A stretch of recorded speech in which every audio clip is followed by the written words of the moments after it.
வணக்கம், என் பேர் மல்லிகா. நான் குழந்தைகள் பட்டாசு தயாரிக்க நிறுவனத்திலிருந்து தாம் பேரரசு நிறுவனத்திலிருந்து பணிபுரிகிற 5 வருட காலமாக எங்களுக்கு இந்த தொழில ரொம்ப நிறைவா நாங்க செய்யறோம்.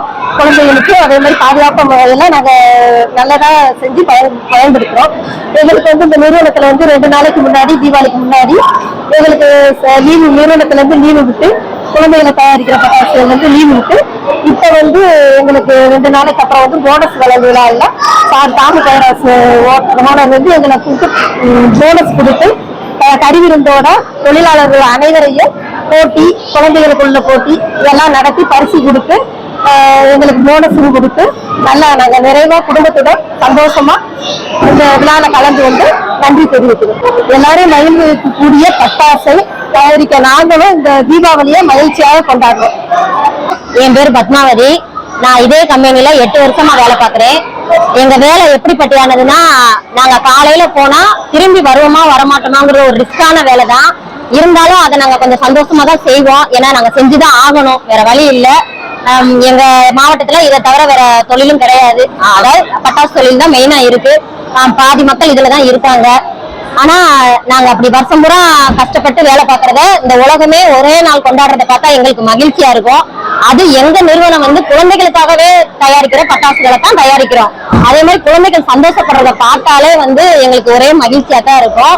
நாங்க வருஷம் பூரா அப்படி கஷ்டப்பட்டு ஒரு ரிஸ்கான வேலையில இருக்கிறதுனால எங்க சார் என்ன பண்ணுவாங்கன்னா, எங்களோட தொழிலாளர்களா அவர் ஒரு தீபாவளி கொண்டாடுறதுக்கு முன்னாடி எங்க கூட சேர்ந்து ஒரு தீபாவளி அவர் கொண்டாடுவாரு. அந்த மாதிரி ஃபங்க்ஷன் தான் நீங்க இப்ப பாத்துக்கிட்டு இருக்கீங்க. அதாவது தீபாவளிக்குனா என்ன வாங்குவோம்? புது துணி போடுவோம், கறி சாப்பாடு சாப்பிடுவோம், அடுத்து பரிசு பொருள் ஏதாவது வாங்குவோம், பட்டாசு ஏதாவது வாங்குவோம். அது எல்லாமே எங்க சாரு இன்னைக்கு பண்ணிடுவாங்க. அது எங்களுக்கு மனசுக்கு ரொம்ப சந்தோஷமா இருக்கு. இன்னைக்கு அதாவது சாரு முத நாளே சொல்லிடுவாங்க, அந்த சீசன் முடிய போகையில அந்த முத நாள் கூப்பிட்டு சொல்லிடுவாங்க, உங்க குடும்பத்தோட எல்லாரும் வாங்க, நாங்க கொடுக்குற ராஜ விருந்தை நீங்க ஏத்துக்கணும், அதே மாதிரி நான் கொடுக்குற நன்றியும் நீங்க பெற்றுக்கணும் அப்படின்னு சொல்லி எங்க சார் சொல்லுவாங்க.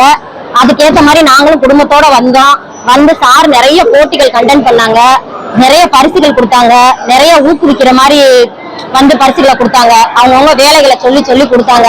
அதெல்லாம் எங்களுக்கு ரொம்ப சந்தோஷமா இருந்துச்சு. இந்த மாதிரி பரிசுகள்லாம் எந்த கம்பெனில கொடுப்பாங்களான்னு தெரியாது. ஆனா எங்க சார் தொழிலாளர்கள் நன்மைக்காகவே இருக்கிறதுனால கொடுத்துருவாரு. அதே மாதிரி நாங்க பட்ட கஷ்டம்லாம் எங்க சார் கொடுக்குற அந்த பரிசு பொருள் இப்படி கொண்டாடுறது இதுலயே தீர்ந்து போயிரும். நாங்க அந்த கஷ்டப்பட்டு வேலை செஞ்சதெல்லாம் இதுலயே சரியா போயிரும். அந்த மருந்துனாலே மறு சீசனுக்கு போய் நாங்க உள்ள நுழையல நாங்க இதைத்தான் ஸ்வீட் மூமெண்டா நினைச்சு நாங்க உள்ள பார்ப்போம். ரொம்ப கஷ்டமான வேலைன்னு நினைக்க மாட்டோம். நம்ம இப்படி செய்யறதுனாலதான் மக்களே கொண்டாடுறாங்க, நம்ம சாரும் நம்மளை கொண்டாடுறாரு, அந்த மாதிரி மைண்ட் செட்ல தான் நாங்க உள்ளேயே போவோம். இன்னைக்கு ஃபேமிலியோட நல்லா கொண்டாடணும். எங்க பிள்ளைங்களை எல்லாம் கூட்டிட்டு வந்திருக்கோம். எங்க சார் எங்களோட சேர்ந்து டான்ஸ் ஆடுறது என்ன, பாட்டு பாடுறது என்ன, போட்டிகள் ஆகட்டும், எதாகட்டும், அதாவது எங்களோட ஆசைகள் எல்லாம் தீர்த்துக்கிற மாதிரி, எங்களுக்கு உள்ளுக்குள்ள நிறைய ஆசைகள் இருக்கும், அதெல்லாம் தீர்த்துக்கிற மாதிரி. சில பேருக்கு நிறைய படிக்கணும், நம்ம போய் ஸ்டேஜ்ல ஏறி பேசணும், டான்ஸ் ஆடணும் அப்படின்லாம் நினைக்க தோணும். அதெல்லாம் இன்னைக்கு நாங்க பண்ணிட்டோம். பிளே ஸ்டோர் மற்றும் ஆப் ஸ்டோரில் இருந்து பாலிமர் செயலியை QR கோடு மூலம் பதிவிறக்கம் செய்யுங்கள். செய்திகளை உடனுக்குடன் பெறுங்கள்.